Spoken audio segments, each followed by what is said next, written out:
ఏం పేరు బ్రదర్? ఏం పేరు? క్రాంతి కుమార్. క్రాంతి కుమార్. మీరేం చేస్తారు? ఎంబీఏ అయిపోయింది. హోటల్ మెయింటైన్ చేస్తారు. హోటల్ నడుపుతారా? ఓకే. స్వయం ఉపాధి సెల్ఫ్ చేసుకున్నారా? ఎమ్మెల్సీ ఎలక్షన్కి సంబంధించి ఓటు ఎన్ని రోజులు చేసుకున్నారా? ఏమంటున్నారు సార్ మరి మొత్తానికి జనాలు? వరంగల్, ఖమ్మం, నల్గొండ పట్టభద్రుల నియోజకవర్గాలకు సంబంధించి పోటీ చేస్తున్నటువంటి అభ్యర్థుల మీద మీ ఒపీనియన్ ఏంటి? ఇప్పుడు ఇండిపెండెన్స్ మొత్తం 52 మంది ఉన్నట్టున్నారు కదా. మొత్తం 52 మంది, 52 మెంబర్స్ ఉన్నారు. కాకపోతే 3 ప్రధాన పార్టీల గురించి ఎక్కువ ఆలోచిస్తారు. ఫస్ట్ అధికార పార్టీలు ఉన్న కాంగ్రెస్ గురించి ఆలోచిస్తారు, ప్రతిపక్షంలో ఉన్న బీఆర్ఎస్ గురించి ఆలోచిస్తారు, బీజేపీ పార్టీ గురించి కూడా ఆలోచిస్తారు. కాకపోతే ఏంటంటే అధికార పార్టీలు ఉన్న కాంగ్రెస్ గురించి ప్రశ్నించే గొంతుగా మాట్లాడాలంటే మాట్లాడలేదు. కాకపోతే ఆపోజిట్ ఉన్న బిట్స్ బిర్యానీలు చదువుకొని ఎంఫిల్ చేసి బిట్స్ బిర్యానీలు చదువుకున్న వ్యక్తి జాబ్ మానేసి రాజకీయ రంగంలో ప్రవేశించి ఇప్పుడు మనకు వస్తున్నాడు. కాబట్టి ఆయన చేసిన సేవలు కూడా ఒక 10 years నుంచి గమనిస్తున్నాం. ఇండస్ సంస్థ ద్వారా చాలా ఉపాధి అవకాశాలు కల్పించాడు. శివరాత్రి రోజు కూడా మొత్తం ఆర్ట్స్ కాలేజీలో ప్రతి ఇయర్ పెద్ద పెద్ద ప్రోగ్రామ్స్ చేస్తాడు. అలానే జాబ్స్ చేస్తాడు. మొన్న కరోనా కాలంలో కూడా ముందుండి నడిపించిండు ఒక 2-3 నెలల పాటు. అలాగే వరదలు వచ్చినప్పుడు కూడా వాళ్ళ ఒక టీంతో కలిపి మొత్తం చూస్తుంటే వీడియోలలో చూసిన నేను చేసేటి అని. మళ్ళీ వాక్చాతుర్యం బాగుంటుంది. మాట్లాడే ఏ టాపిక్ ఇచ్చినా కూడా మంచి భక్త టాలెంట్ కూడా బాగున్నట్టు అనిపిస్తుంది. ఇప్పుడు తీన్మార్ మల్లన్న గురించి మాట్లాడాలంటే ఆయన మొన్నటిదాకా బీఆర్ఎస్ వ్యతిరేకంగా మాట్లాడాడు. మరి 6 నెలల కాలంలో కూడా కొన్ని వ్యతిరేకతలు ఉన్నాయి. ఒక్కడు కూడా మాట్లాడుతున్నాడు కదా.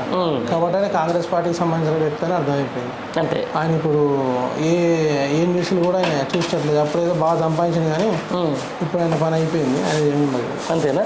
రేవంత్ రెడ్డి అనే వ్యక్తి అంత వాయిస్ కూడా ఎక్కువ కనబడలేదు ఇక్కడ కూడా. సైలెంట్ ప్రశ్నించే గొంతుక అని చెప్పేసి ఇష్టానుసారంగా మాట్లాడి ఒక 6 నెలల కింద నుంచి ఇప్పుడు ఈ ప్రభుత్వం ఏదో గొప్పదైనట్టు ఇప్పుడు వచ్చిన తర్వాతనే అసలు తెలంగాణ వచ్చినట్టుగా మాట్లాడి పోర్ట్రే చేస్తూ ఉన్నారు. దీన్ని ప్రజలు మరి చూస్తారా? ఏమనుకుంటారు అసలు? ప్రజలు చూసినట్లేదు. ఇదివరకు నమ్మిళ్ళు, ఎలక్షన్ల ముందు వరకు నమ్మిళ్ళు. ఇప్పుడు అర్థమైపోయింది వాళ్ళకు.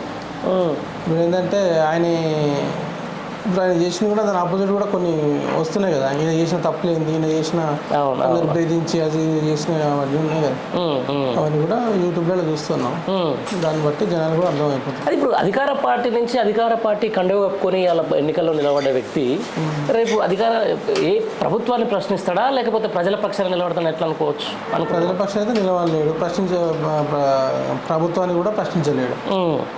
కాబట్టి ప్రతిపక్షంలో ఉన్న పార్టీ గట్టిగా ఉంటుంది కాబట్టి ప్రతిపక్షంలో ఉన్న వ్యక్తినే తీసుకుంటే బెటర్ స్టేట్ గవర్నమెంట్ అనుకుంటున్నారు మీరు.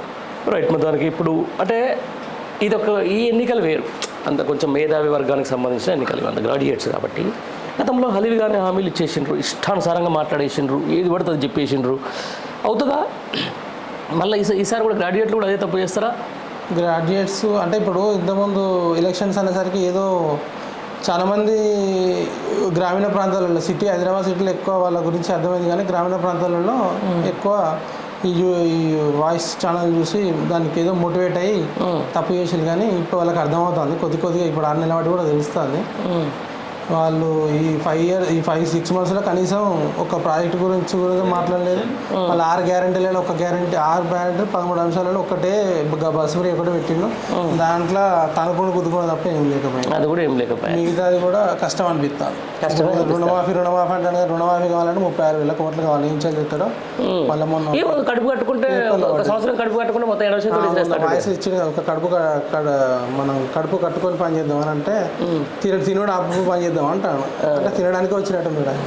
అప్పుడేమో లంక బిందెలు అన్నాడు, ఇప్పుడేమో తినడానికి వచ్చినాడు అంట అనమాట. ఎట్లా అనిపిస్తుంది 4-6 నెలల కాంగ్రెస్ పరిపాలన? ఇప్పుడైతే నాట్ సాటిస్ఫై. ఓకే. గ్రాడ్యుయేట్కి అయితే మరి ఎట్లా ఎవరికి ఉంది అవకాశం? ప్రజలు వరంగల్ సంబంధించి అయితే రాకేష్ రెడ్డికి ఎక్కువ ఛాన్స్ ఉంటుంది. ఎక్కువ ఛాన్స్ అయితే ఆయనకే ఉంటుంది. విజన్ కలిగిన వ్యక్తి కాబట్టి ఎక్కువ ఛాన్స్ ఉంటుంది. Okay, thank you.